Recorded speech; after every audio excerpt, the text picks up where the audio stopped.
My stepdaughter said she wished my twins were never born and called them Spawn. So I cut off her tuition payments completely. I married Rick when his daughter Haley was 12, and for 4 years we were like a real family. I never tried to replace her mom, who lived across the country with her new husband. Haley stayed with us during school and spent summers with her mom. We had this great routine where I'd help with homework, we'd bake together on Sundays, and she'd tell me about her crushes while I braided her hair. She called me by my first name, which was fine, but she'd introduce me as her bonus mom to friends, which always made me tear up. When I got pregnant with the twins, Haley was 16 and seemed excited. She helped paint the nursery, came to ultrasounds, even threw me a surprise baby shower with her friends. After the boys were born, she'd rush home from school to hold them, learn to change diapers, called herself the best big sister ever. Rick was over the moon seeing everyone together. Then Haley turned 18 and got into her dream college 3 hours away. We were so proud. Rick and I agreed to cover tuition and housing while her mom would handle books and spending money. Expensive, but worth it for Haley's future. She came home every few weeks that first semester and things seemed normal. The twins were walking by then and would scream with joy when they saw her. Second semester, something shifted. Haley started criticizing everything I did. The twins' clothes were tacky. Their toys were too loud. The food I made wasn't organic enough. She complained we'd turned her room into a playroom even though we'd only added a toy box while keeping all her stuff. Rick said she was just adjusting to college life. Spring break, she brought her roommate Amber home. Amber was one of those girls who thought having younger siblings was embarrassing, and parents were just ATMS. She kept making comments about how Haley was stuck visiting family instead of going to Cancun like everyone else. Haley started agreeing, saying the twins made it impossible to relax at home. One afternoon, I asked Haley to watch the boys for an hour while I got groceries. Came back to find them crying in their cribs and Haley on the couch with Amber watching Netflix. She said they wouldn't stop making noise, so she put them in timeout. They were 2 years old. Rick talked to her that night about responsibility, but she just rolled her eyes and said we were being dramatic about babies who wouldn't even remember. Summer came and Haley announced she was staying at school for an internship. There was no internship. Her friend posted photos of them at the beach every day. But we kept paying tuition because Rick didn't want to start drama. When she came home for Rick's birthday, the twins ran to hug her and she actually pushed them away, saying they were sticky. Then during dinner, Rick mentioned we were considering moving to a bigger house since the boys were getting bigger. Haley lost it, said we were erasing her childhood home, that everything was about the twins now, that nobody cared about her anymore. I tried explaining we'd make sure she had a room in any house we bought. That's when she said it, looked me straight in the eye and said she wished the twins were never born because they ruined everything and turned her dad into someone who only cared about his new family. Rick's face went white. The twins were right there. The older one asked why Sissy was mad. I took the boys upstairs while Rick tried to talk to Haley. I could hear her screaming about how I'd replaced her and the twins were the proof. How her life was better before I showed up with my spawn. That word, spawn, about my babies. Rick came up an hour later looking defeated. Said Haley was going back to school early and maybe everyone needed space. I agreed but knew something had to change. That night I went through our finances.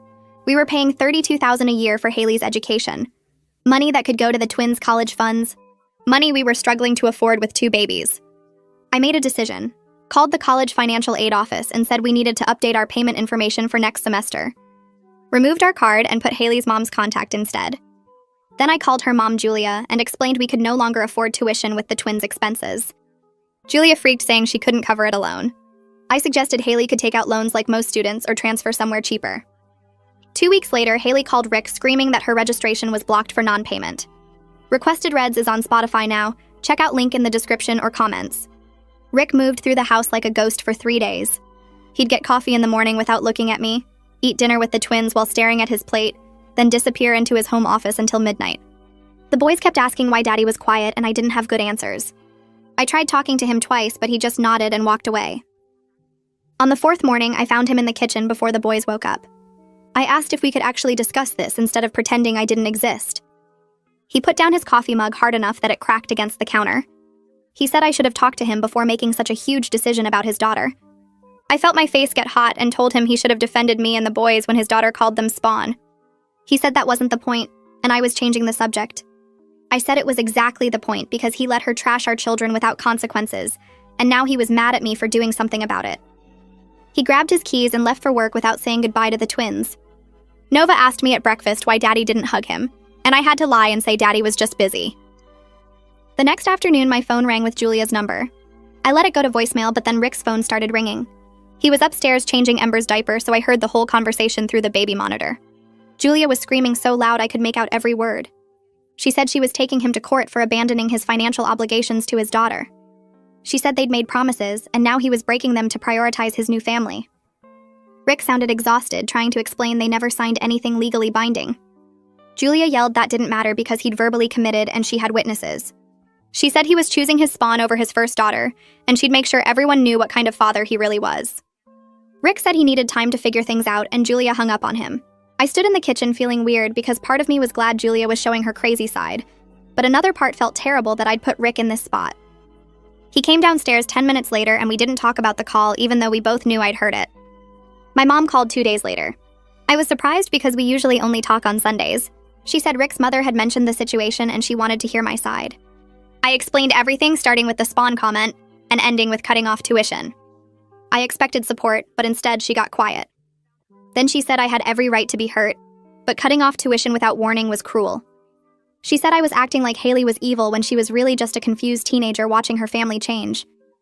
I tried to explain about the money and how we couldn't afford it, but Mom cut me off. She said that wasn't the real issue and I knew it. She said I'd made a huge decision out of anger instead of thinking it through. I felt my throat get tight and told her she didn't understand what it was like to hear someone call your baby's spawn. She said she did understand, but that didn't make my reaction right. I hung up feeling attacked from every direction. Even my own mother thought I was the bad guy. I sat on the couch and wondered if everyone saw me as the evil stepmother who ruined everything. That night after the boys went to bed, I pulled out our bank statements. I hadn't looked at our actual finances in months because Rick handled most of the bills. Our savings account had $3,000 when it used to have $20,000. We'd put groceries on credit cards 4 times in the past 2 months. The twins' daycare cost went up to $1,800 a month starting in January. I added up the tuition payments and realized we'd been paying almost $3,000 every month to Haley's school. No wonder we were broke. I felt justified seeing the numbers laid out like that. We literally couldn't afford to keep paying and raise 2 toddlers. But then I thought about what would happen if Rick decided I'd damaged his relationship with Haley so badly that he couldn't forgive me. Would he leave? Would he resent me forever? I closed the laptop and went to bed but couldn't sleep. Rick was already asleep facing away from me. Rick's sister sent him a text the next morning with screenshots attached. I was feeding the twins breakfast when he showed me his phone. Haley had posted on Facebook about being abandoned by her father, who chose his new perfect family over her. The post had 60 comments and they were all sympathetic. People were calling Rick a deadbeat dad and me a manipulative stepmother. Some distant cousins I'd never met were saying they always knew Rick would do this. One of Haley's friends commented that stepmothers always steal fathers from their real children. I felt sick reading them. I wanted to comment the truth about what she'd said, but Rick grabbed his phone back. He said posting anything would make it worse. I asked how it could get worse than everyone thinking I was evil. He said trust him, it could get a lot worse. The twins were watching us argue and Nova started crying. I picked him up and took both boys to the playroom while Rick stared at his phone looking defeated. That evening, Rick was quieter than usual during dinner. After we put the twins to bed, he said he needed to talk to me. We sat in the living room and he admitted he'd been talking to Julia about ways to help Haley without telling me. I felt like he'd punched me in the stomach. I asked how long he'd been doing that and he said since the registration got blocked. I stood up and said he was undermining me and making me look like the only bad guy.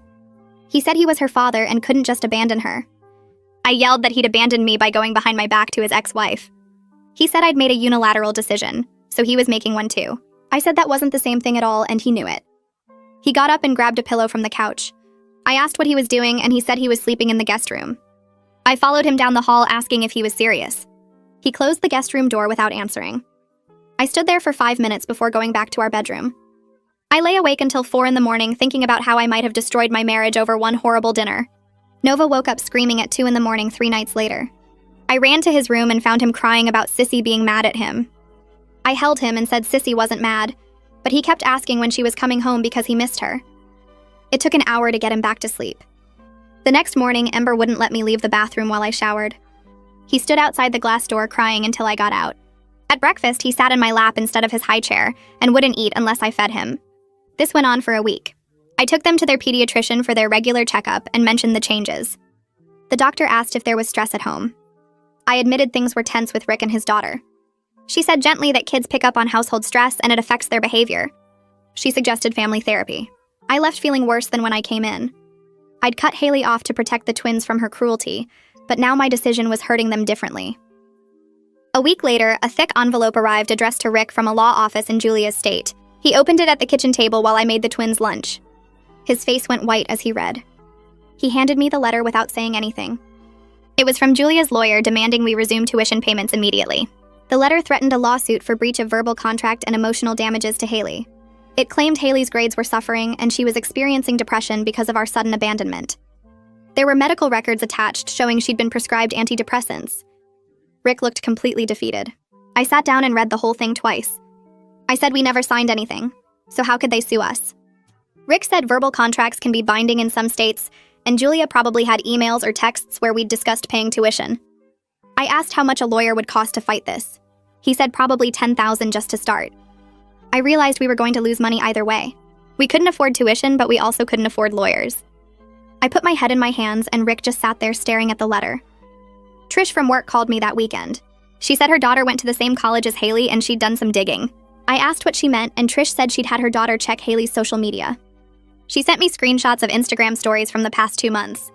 There was Haley at the beach with friends, Haley at a concert, Haley at someone's lake house, Haley at a party with red cups everywhere. None of these were the activities of a depressed girl struggling with abandonment. I felt vindicated seeing proof that Haley was lying to her mother and the lawyer. But I also felt sad. This girl who used to bake with me on Sundays was lying to everyone, including Julia. I thanked Trish and saved the screenshots. Rick was at the grocery store with the twins, so I texted him that I had information about Haley. He didn't respond for 3 hours.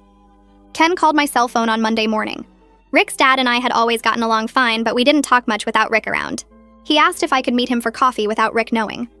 I was suspicious, but agreed. We met at a diner near his house. Ken ordered coffee and got straight to the point. He said he needed to tell me about Rick's first marriage. I said I knew the basics, but Ken shook his head. He explained that Julia had always used Haley as a weapon. Whenever Rick didn't do exactly what Julia wanted, she'd threaten to withhold custody. She'd cancel his weekends with Haley or suddenly decide Haley needed to stay with her for holidays. Rick would panic and give Julia whatever she demanded just to see his daughter. Ken said this went on for years until Haley turned 12 and could decide for herself. He looked at me seriously and said I wasn't wrong to set boundaries, but I needed to understand Rick was terrified of losing his daughter completely because Julia had already done it before. I felt my chest get tight. I asked if he thought I should just let Julia win. Ken said no, but maybe there was a middle ground that didn't involve lawyers or completely cutting Haley off. I drove home thinking about everything Ken had said and wondering if there was any way to fix this mess I'd created. Ken leaned back in the diner booth and rubbed his face with both hands. He looked older than usual, tired in a way that went deeper than just missing sleep. He said his brother Ashton had been through something similar with his stepkids about 10 years ago. The kids from his wife's first marriage never accepted him and made life miserable whenever they visited. They'd break things in his house and blame him, steal money from his wallet, tell their mom he was mean to them when he'd barely said 2 words. Ashton tried everything to make it work because he loved his wife. He paid for their sports teams and school trips, drove them to practices, showed up for games where they pretended he didn't exist. His wife kept saying they'd come around eventually, but they never did. By the time they were teenagers, they were openly hostile, calling him names and telling him he wasn't their father so he couldn't tell them what to do. The breaking point came when the oldest daughter accused Ashton of hitting her during an argument about her curfew. It wasn't true, but Child Protective Services got involved and investigated him for 3 months. His marriage barely survived, and even after the case was closed, his relationship with those kids were destroyed forever. Ken said Ashton still paid their college tuition because his wife begged him to, but he doesn't speak to them anymore and they don't come to family holidays. He looked at me seriously and said that in blended families, the biological parent always feels torn between their old family and new one. They carry guilt about the divorce, about their kid losing the intact family, about choosing a new partner. The step-parent always feels like the outsider no matter how hard they try because there's this whole history they weren't part of. Kids sense that tension, and sometimes they use it as a weapon, because they're angry about things that aren't really anyone's fault. He said what happened at Rick's birthday dinner was cruel, and I had every right to be hurt. But Haley's been dealing with her parents' divorce since she was 7, and watching her dad build a new family probably brought up feelings she didn't know how to handle. I sat there stirring my coffee and feeling something shift in my chest. This wasn't just about one dinner or one horrible comment. This was years of complicated family stuff that existed before I even met Rick. Haley had been the center of his world after the divorce, and then I showed up, and eventually there were 2 babies who needed constant attention. I'd been so focused on protecting my boys that I hadn't really thought about what it felt like for her to watch her place in her dad's life get smaller and smaller. Ken paid for both our coffees and hugged me before I left. He said Rick loved me and the twins, but he also loved Haley, and somehow we all had to figure out how to exist in the same family without destroying each other. I got home to find Rick giving the twins lunch in their high chairs. He looked at me and asked where I'd been. I told him I'd met with his dad, and he froze with a spoonful of mashed carrots halfway to Nova's mouth. He asked what his dad wanted, and I said just to talk about Haley and the whole situation. Rick put down the spoon and wiped his hands on a towel. He said his dad had no business getting involved, and I shouldn't have gone behind his back. I felt anger flash through me because I'd gone to get coffee with his father, not planned some conspiracy. We didn't talk for the rest of the day. That night after the twins were asleep, I checked Facebook for the first time in a week. My notifications were exploding. Haley had posted a long essay about growing up with divorced parents and feeling replaced by her dad's new perfect family. She'd tagged Rick and actually used the twins' names. The post had been up for 6 hours and already had over 300 comments. I scrolled through them feeling sicker with each one. Person after person calling Rick a deadbeat dad who abandoned his first daughter for his new kids. Someone said I was clearly a manipulative stepmother who wanted Haley out of the picture. One of Haley's aunts from Julia's side commented about how sad it was that Rick was forgotten where he came from. Extended family members I'd met maybe twice were weighing in with their opinions about our private family business. There were even people I didn't know, friends of friends, adding their thoughts about what terrible parents we were. My hands shook as I read Haley's words about feeling erased and forgotten, about coming home to find her childhood room turned into a playroom for the replacement children, about her dad choosing his new wife over his own daughter. She made it sound like we'd thrown her out on the street. She made it sound like the twins were my idea, and Rick had just gone along with it. She made it sound like I'd systematically pushed her out of her own family. Part of me wanted to write a comment explaining what she'd actually said about my babies. Part of me wanted to post screenshots of her partying at the beach while claiming to be depressed. Part of me just wanted to disappear and never show my face anywhere again. Rick came into the bedroom and saw me staring at my phone. He asked what was wrong, and I turned the screen toward him. His face went white as he started reading. He sat down on the edge of the bed and scrolled through the comments. He didn't say anything for a long time. Finally, he asked if I'd commented or responded, and I shook my head. He said, "Good, don't engage. It'll only make it worse." I asked how it could possibly get worse than hundreds of people thinking we're monsters. He didn't have an answer. The next morning, Rick suggested marriage counseling. He said we clearly couldn't figure this out on our own, and maybe a professional could help us communicate better. I agreed because I didn't know what else to do. We got an appointment for that Thursday with a therapist named Dr. Smith who specialized in blended families. I went in expecting her to understand my side, to validate how hurt I was by what Haley said, to agree that cutting off tuition was a reasonable consequence. Instead, she spent the whole hour asking me questions that made me defensive. She wanted to know why I'd made such a big financial decision without talking to Rick first. She asked if I'd considered how Haley would feel getting blindsided by her registration being blocked. She pointed out that I'd gone around Rick entirely by calling Julia directly. I tried explaining that I was protecting my children from someone who'd called them spawn. Dr. Smith nodded and said she understood that was hurtful, but then she asked if I'd talked to Haley about why she said it or just immediately retaliated. I said retaliated was a strong word, and she raised her eyebrows. She said I'd taken away $32,000 in financial support as punishment for words said during an argument. I felt my face get hot. I told her she didn't understand what it was like to hear someone say they wished your babies were never born. Dr. Smith said she was sure that was incredibly painful, but then she said something that made me want to walk out. She said it seemed like I was parenting Rick by punishing Haley instead of communicating with my husband about how to handle the situation together. She said Rick was Haley's father and I'd taken away his ability to make decisions about his own daughter. Rick sat very still next to me on the couch. Dr. Smith asked how he felt about my decision, and he said he understood why I was hurt, but wished I'd talked to him first. She asked if we'd discussed our finances together before I made the change, and Rick said no. She asked if we'd agreed on consequences for Haley together, and Rick said no. I felt ganged up on and betrayed. I stood up and said I didn't think this was helping. Dr. Smith asked me to sit back down, but I grabbed my purse and walked out. Rick followed me to the parking lot, asking me to come back inside, but I got in the car. We drove home in silence. We didn't book a second session. That weekend, while Rick took the twins to the park, I sat at the kitchen table with our bank statements spread out in front of me. I went through 6 months of charges line by line. The organic baby food I insisted on buying cost almost twice as much as regular. The designer baby clothes I'd gotten from that boutique downtown added up to over $800 in 3 months. The special educational toys I'd ordered online because I'd read they were better for development. The matching Halloween costumes I'd bought in August because they might sell out. I added it up and felt sick. I'd spent over $3,000 on the twins in just the past few months on things we didn't really need. Meanwhile, I'd been silently resenting every tuition payment that came out of our account for Haley. I thought about all the times I'd seen a charge for her housing or meal plan and felt annoyed that we were supporting her. I remembered feeling bitter when Rick mentioned needing to send her extra money for textbooks.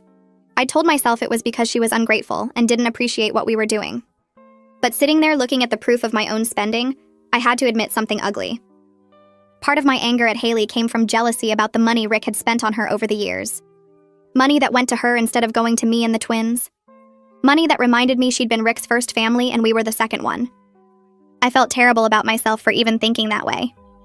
Haley was a kid when I married Rick. She didn't choose for her parents to get divorced. She didn't ask to have her dad remarry and have more children. But somewhere along the way, I'd started seeing her as competition instead of as Rick's daughter who needed support. I closed all the bank statements and put my head down on the table. The twins were my babies and I'd do anything to protect them. But maybe what I'd done wasn't really about protecting them at all. Rick's phone rang Tuesday afternoon while he was working from home. I heard him answer, and then his voice got quiet and serious. He came into the living room where I was building blocks with the twins, and his face looked strange. He said that was the financial aid counselor from Haley's college. Haley was on academic probation and might lose her merit scholarship entirely if she didn't turn things around next semester. She'd failed 2 classes last term and was barely passing her current ones. The counselor had called because they were concerned about her and wanted to make sure her parents knew what was happening. Rick sat down on the couch and just stared at the wall. I asked what he wanted to do and he said he didn't know. Nova brought him a block and Rick took it, but didn't do anything with it. I felt this complicated mix of emotions I couldn't sort out. Part of me was genuinely concerned about Haley's future because failing out of college would hurt her for years. Part of me was angry that she was wasting the opportunities she had while playing victim on Facebook. Part of me felt guilty wondering if the tuition situation had made her grades worse. Part of me thought she'd been partying too much based on those Instagram photos, and this was her own fault. I realized I still cared about her despite everything that had happened. That confused me because I wanted to just write her off as cruel and selfish, but I couldn't. She'd been part of our family for years. She'd helped paint the nursery and held the twins when they were newborns. She'd called me her bonus mom and baked cookies with me on Sunday afternoons. That girl still existed somewhere under all the anger and hurt. Thursday night, Rick told me he was going to visit Haley at college this weekend to talk things through. I asked if I was invited, and he said no. This needed to be just them. I felt like he'd punched me in the stomach. I asked if he was choosing her side after everything she'd said and done. He said this wasn't about sides. It was about being her father and trying to fix things before she completely destroyed her future. I said I was his wife and we should make decisions together. He looked at me and said I'd made a unilateral decision about her tuition, so he was making a unilateral decision about going to see her. I felt tears start and tried to hold them back. We had a huge argument where I accused him of betraying me, and he accused me of trying to cut his daughter out of his life. He said I'd put him in an impossible position where he had to choose between his wife and his child.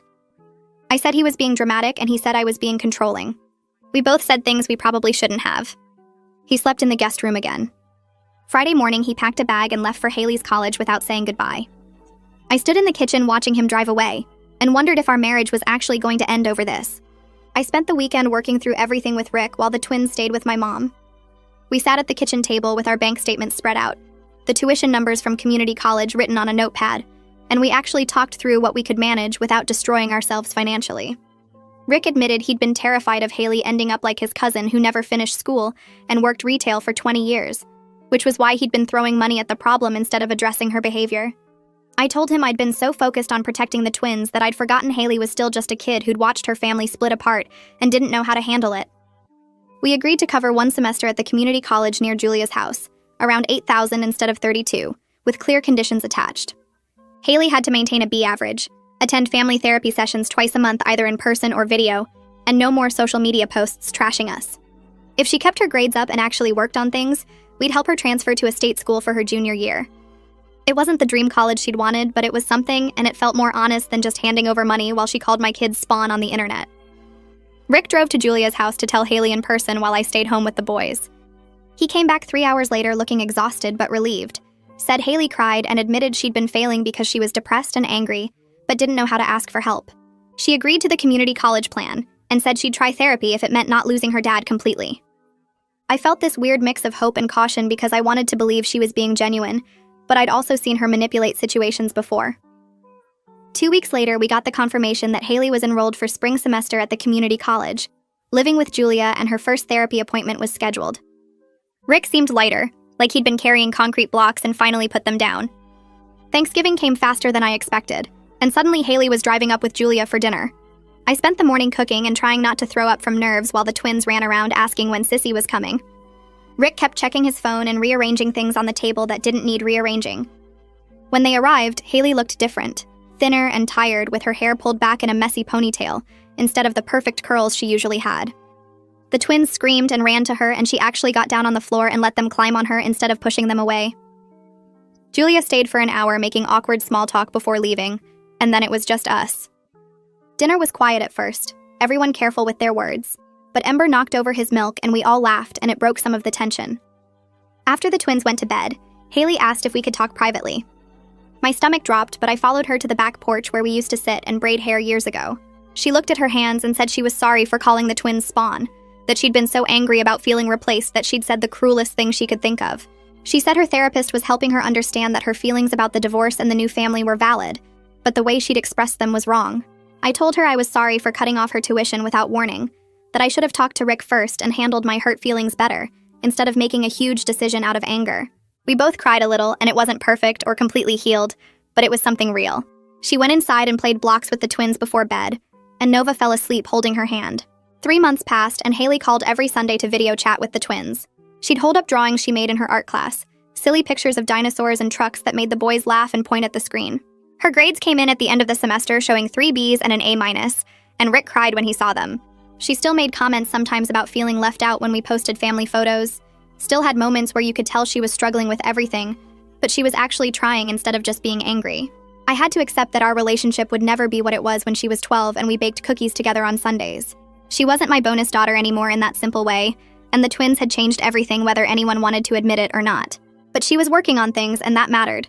Rick and I went to therapy ourselves and worked through how we'd both handled everything badly, him avoiding conflict and me making big decisions alone when I felt hurt.